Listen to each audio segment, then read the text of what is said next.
Let us sit a while and gaze at the sea. Look at how the waves are drawn back and renewed. Do you notice how they are released and how they rush to the shore?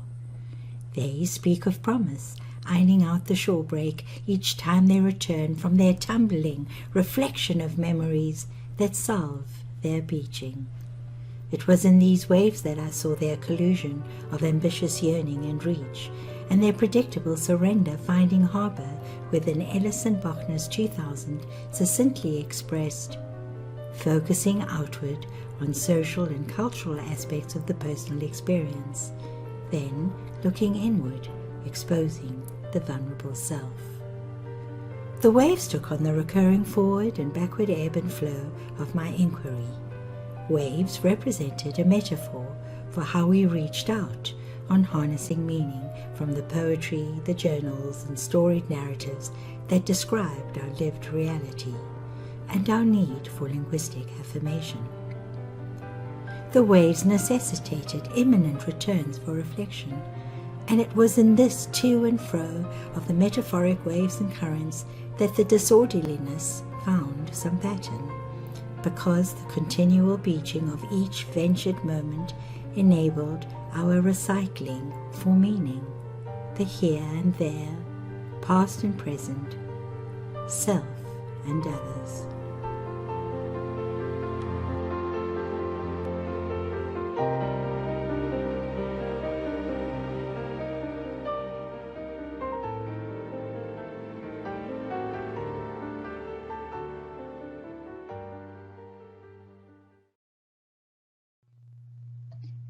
As an introduction, I highlight how the exclusion felt by minority students as recurring patterns of failure to acquire the British standard, and myself, given the post-stroke speech debility and stunted, irregular lexical formations I had to work through, necessitated the recovery of an equitable tolerance for non-standard forms of English. In this presentation, I outline how the imposition of standard British English reproduced hierarchies across individual circumstances and class differences. I drew on Bourdieu's class analysis by way of habitus clave that explained the internalized dislocation we felt because of our unequal capital, and habitus that disrupted our inclusion. In this way, our inequality discerned the analytical categories across the diversity.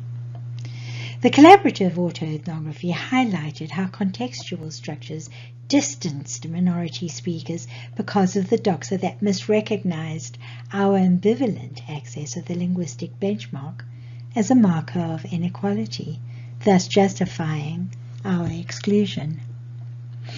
The mechanics of the study illumined how, as collaborating participants, we were incited to overturn our socialization by displacing the presumptions that usurped our heritage to claim our place and belonging as equal but different speakers of English.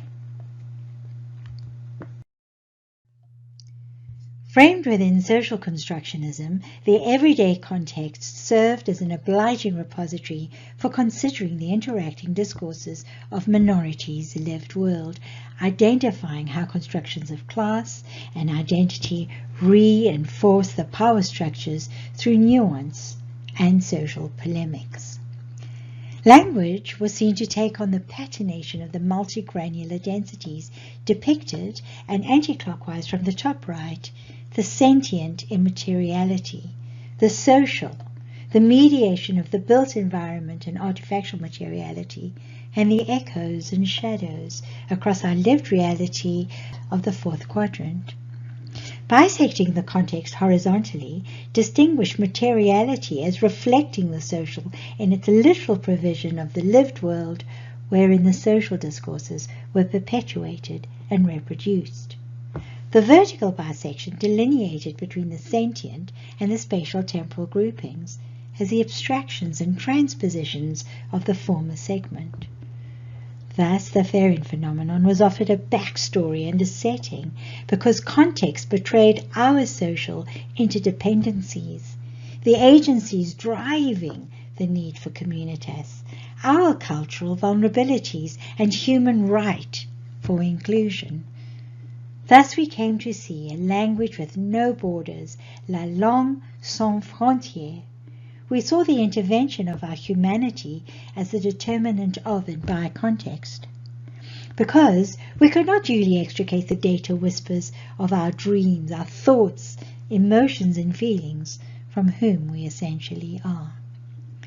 We came to see our nuanced local native lects as the recontextualizations that appeased our cultural connection amid the constellation of informants.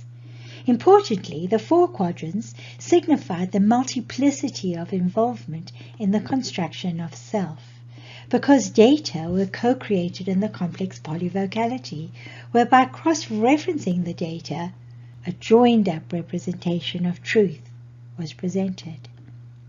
Importantly, I was no longer the researcher as a hooked fish gulping for life on account of my gills, knowing only how to filter oxygen from water, because my immersion meant my inclusion in the fathoms of blue borne by the density of our collaborant shoal.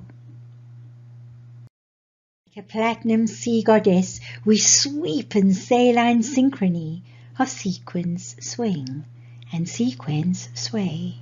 Secret signals and space attack, each one apart and all in place, swathed in silver time and emotion, we own our salty space of ocean. This communal gather, splice, split and retether, at will and by cause, shore break or foreshore. We muse over tales, see music and scale, veiled in new dance of Piscean parlance. Being one with the shoal means no longer salt burn. We are remade anew by living in lieu, experiencing meaning, becoming by being.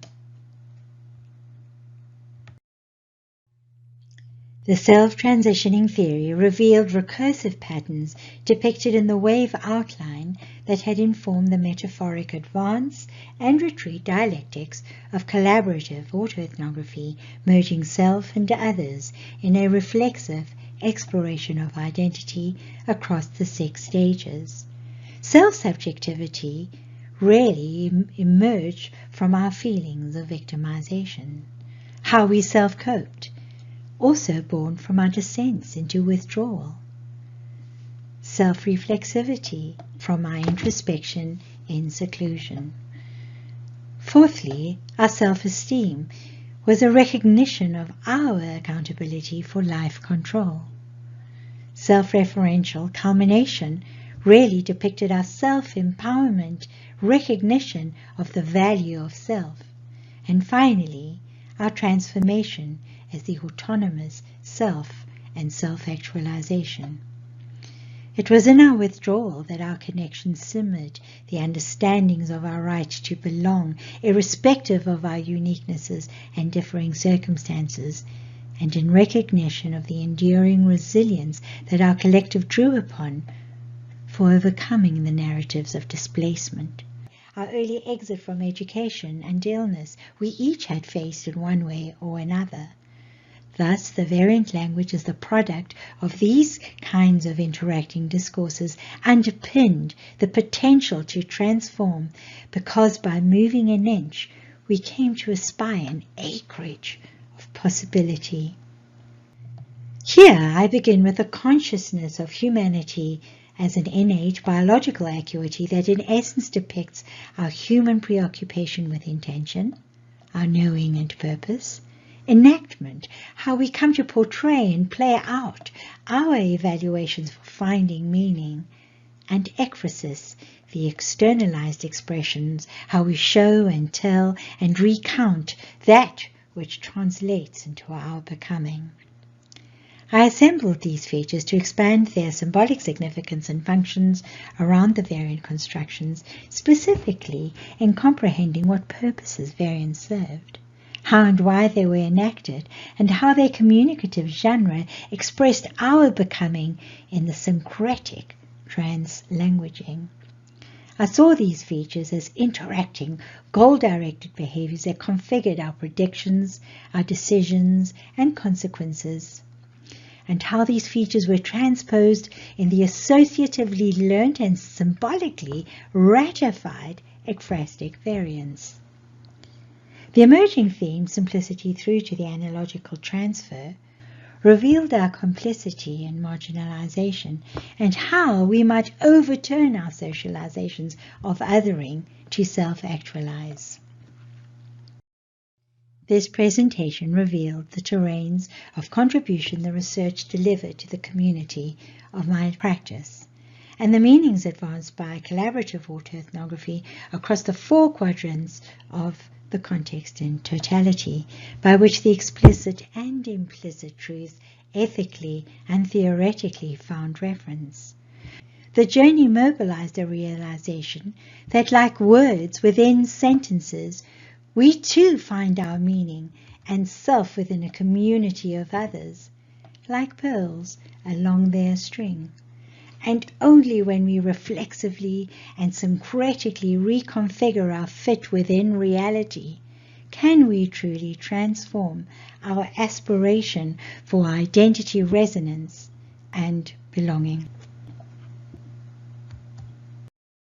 Thank you for this wonderful opportunity.